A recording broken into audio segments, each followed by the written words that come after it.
Hey there, Internets. Kyle with another edition of the My Business Launch Secrets YouTube channel. We're here on day 101, I think, in the video series of one man's journey going from zero to $1 million and starting a new online business from scratch, doing so part-time because I still got a day job, bills to pay, and kids to feed. Video series is more so a video diary for myself, just to have a little bit of a record of what my thoughts were as I was trying to work through this journey, the good times and the bad times and everything in between. It is the weekend. I had a good time with the kids today and the family, and good to disconnect a little bit just from things that have continually been going on in my brain over the past week, both with making a little not significant progress, frankly, with the online business, but at least spending a bit more time kind of thinking through what I would really like to do in all this discussion. And as I talked about in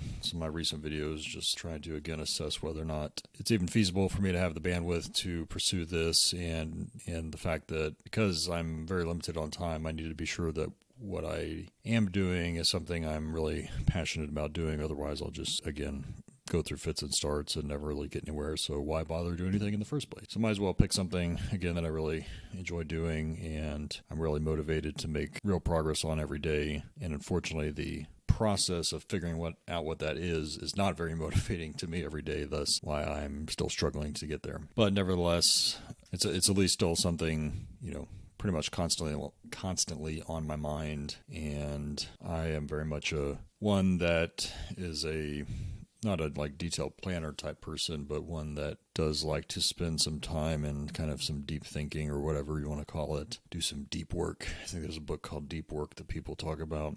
I don't think I'm probably doing whatever they suggest, but at least my process with all big life decisions is just give myself some time to think through it. Eventually, usually a good kind of pathway presents itself, and I'm just like, fuck it, let's just go down that path and see what happens. And sometimes it's very good, sometimes it's not so great, and that's all right. You just have to adjust and change course and keep on moving forward. One big decision that's also been weighing on my mind as of recently, which I haven't really mentioned too much, is what I should do with a rental property that I have currently. I only have one. I bought two properties a couple of years back as kind of a package deal. One of them I sold off last year because it was a little bit further away from where I'm at, and I just been self-managing everything, and it would have been hard to find a manager for where that other one was located anyway. So I just sold it off, made a reasonable profit on it, so I was happy.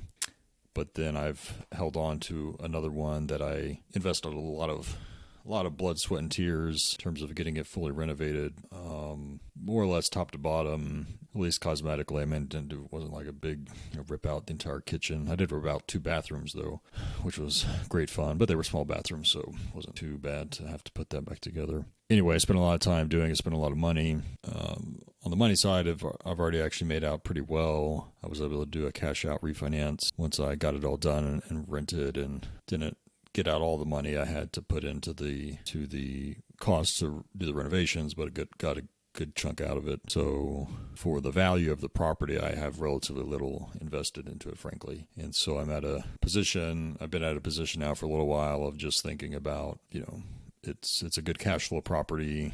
Again, because I have relatively low amount of debt, compared to the equity that I have. So my, net expenses, including my debt payments, are not huge every month to get, at least in respect to what the rents are. It's a 4-unit building, so I got 4, individual tenants all paying. So, the monthly income is sizable, I guess. And so I could just keep it as is, don't do anything, just keep collecting the amount of money that I've been collecting in terms of the cash flow every month, and just keep doing what I'm doing.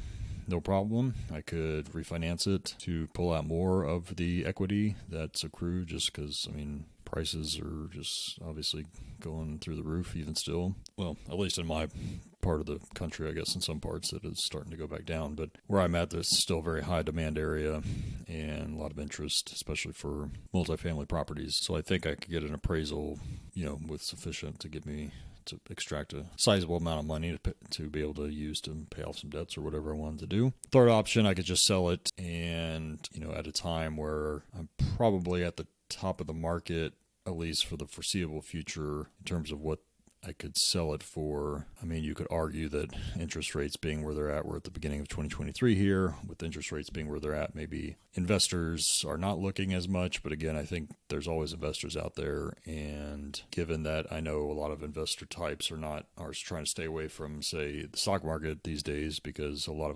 of uncertainty there in terms of understanding how much further it's going to go down, that, if you're an investor and you're sitting on whatever, a couple hundred G's, it's not unreasonable for you to want to put that into a cash flowing rental property instead of sticking it in the stock market, where you don't know what will happen to that within a year or two. So those are the options. Anyway, a lot of pros and cons on all those, but bottom line is I just have decided, as of today, I'm just going to sell it. And the rationale for me primarily is that, when you carry financial debt around, even if it's like quote unquote good debt, meaning relatively low interest rates, your payments are reasonable every month, etc. Just carrying that around is kind of burdensome in a way. Like, I don't know even how to explain it entirely. It's obviously not that much work. I mean, if you you have the sufficient amount of money coming in from your job or whatever, pay those bills, then it's all you're doing, like on a practical basis, is just every month you've got to go in and pay a bill, or you could just set it on auto pay and obviously do everything automatically, and then you really wouldn't have to do anything per se. But I mean, for me personally, I'm one that I track my finances like diligently on a daily basis, so I'm always looking at my numbers, and therefore it's kind of always in my face in terms of I still have all this debt. And again, even though it's good debt, I mean, most of it's good debt, I should say, meaning, again, relatively low interest rate type of loans. I mean, I got 2 car loans that are, were at reasonable rates, etc. I do have some higher interest credit card debt, which is crappy, and I really do need to get out of that. But the bulk of it, again, is relatively low interest rates sort of stuff. And again, so the fact that I guess I am seeing that every day, it just, whatever, makes me feel like there's this burden. And plus the fact that, I mean, I am at a point where, I mean, I will always be at this point, but I guess, every dollar of my paycheck is budgeted and is going towards something. And I'm just not happy where I'm at in terms of how much I'm saving on a month-to-month basis right now for my retirement or, other, more short-term saving types of needs. And that's largely because of the fact that I have to put a, sizable amount of money every month towards making these debt payments. So but the point is, by selling this rental property, I'll be able to wipe out all of that. I mean, aside from paying off my house, I will for sure be able to get rid of all my debt and still have a sizable chunk of money left over that I can have as an emergency, savings fund, which is something I've never really had personally.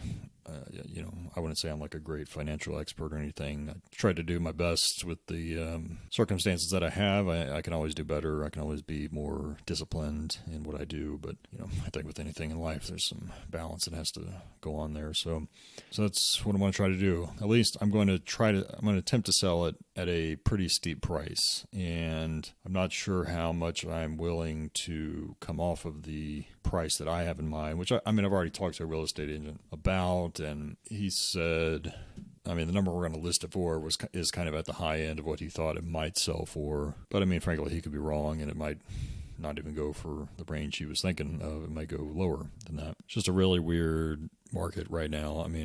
There are properties that have sold recently for not way higher, but higher than what I am going to be asking for my property, for properties that I would say are less valuable than mine in terms of, I'm sure the rental numbers in terms of how much they're renting for is not comparable to what I'm making off of mine. So you could argue I should be at the higher end of the market because I've got, pretty much new units, redone units, solid tenants, and pretty well-priced units for the area and for the size of it. It's on the higher end of the rent range for what it is. But again, the fact that I already have tenants that are willing to pay those rents, and they've been doing it for a while now, is, proof to folks that, these rents are achievable. So I'm not just kind of blowing smoke and mirrors saying, oh, you can rent it for $1 million. It's like, no, I've actually got proof here over the past 18 months that I've been renting this thing out of people paying these dollar amounts. So yeah, you can take this to the bank of being sure this is what you're going to get out of it. So there's that, I think, working in my favor. On the other side, it's physically a smaller building, only 1-bedroom units compared to some others, which are like slightly larger 2-bedroom, 1-bath units, or even 2-bedroom, 2-bath units in some cases that I've seen.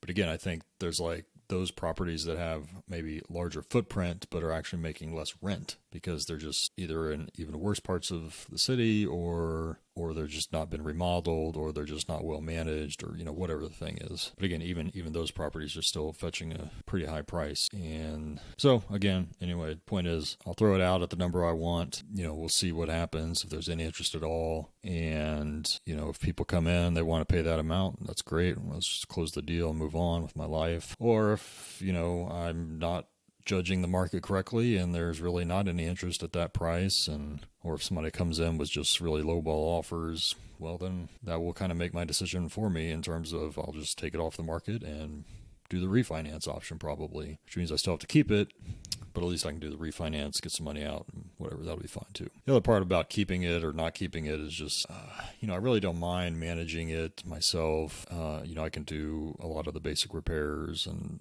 obviously go hire people to do more specific things if I need help on something like roof repairs. I don't really like to do that kind of stuff, so hire somebody to do that. When you manage rental properties, it's like this mental overhead of you just never know when you're going to get one of those maintenance requests, which so far all like the maintenance requests that I've had to deal with over my past 2 years of managing properties have all been relatively minor things.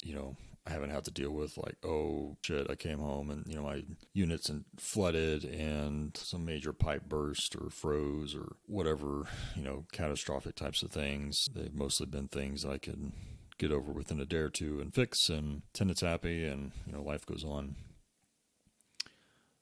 But it's inevitable, some of these things, especially again in the area of town that I have this property. It wouldn't surprise me that at some point there's like a break-in at a unit, which again isn't really my problem, but something I'd probably have to like help the tenant deal with. Or again, maybe there would be some catastrophic plumbing thing. I mean, these are older. It's an older building, so you never know kind of the state of the electrical and the plumbing that I did not redo. Could always run into some bigger issues down the line. But so I do just kind of always sort of worry about that to a certain degree. And so you could say, well, Kyle, why don't you just hire a property manager? And I could do that. And then they could deal with all those things. But it's like, from everything I've read about hiring a property manager, it's like pretty much a total shit show in terms of, sure, maybe that means that there's somebody placed in between you and the tenant. And so the tenant now has to call that person instead of calling you directly if they've got a problem.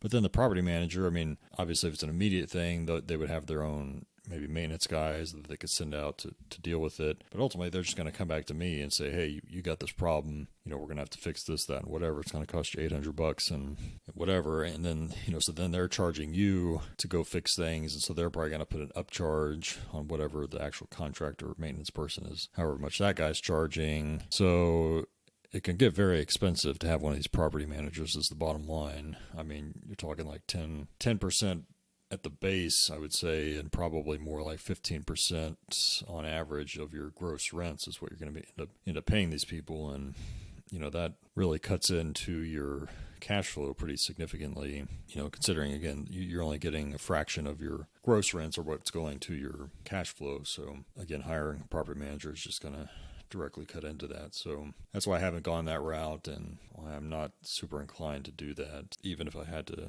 even if I was going to keep it for the long term. It's also partly that potential shift in my job change, and if I were to change jobs, it would probably mean more traveling. And then I get concerned, when I'm traveling, again, what if something happens when I'm out of town? I mean, my wife is busy with our kids, and she's not, she's not one that's going to go and try to, take a look at something and know what to do type of person like myself, and that's fine. She's busy with the kids anyway, so I wouldn't want her to have to deal with anything. And so it's like, what would I do? Then I'd be scrambling when I'm out of town, trying to find somebody to go over there and look at it. And it could just be, eat up a lot of time trying to coordinate all that stuff with the tenant and the company doing the work, etc. So that was also part of my concern there. Anyway, that was just a bit of a ramble on another facet of my life of, again, things I have to bake into this whole equation of doing the online business thing and figuring out what the best path forward is here. Watch a video today from CoffeeZilla, who's, again, this guy on YouTube that likes to kind of rant on the whole online marketing guru type space and, call people out for, scams and things like this. And anyway, he had a discussion with this copywriter who had worked for one of these big direct response marketing companies, Agora, I think it was. And the copywriter dude basically was, had quit that job that he had done for several years because he just kind of came to realize that a lot of the direct response world is kind of scammy, and it is kind of predatory in terms of how they are targeting, certain groups of people who they know they can extract some money out of, right? I mean, particularly like older conservative people that are scared about their future, these online, or television or radio marketing, doesn't matter. It's all the same thing, pitch these, scary ideas for people and tell them that they've got some magic cure, and all they have to do is, send them $50 a month and they'll get all the details or something like that. So anyway, they have a discussion again about all the tactics, and again, it's very, fundamental to, again, how a lot of online marketing just writ large is done today in terms of, again, like the storytelling aspect and, really trying to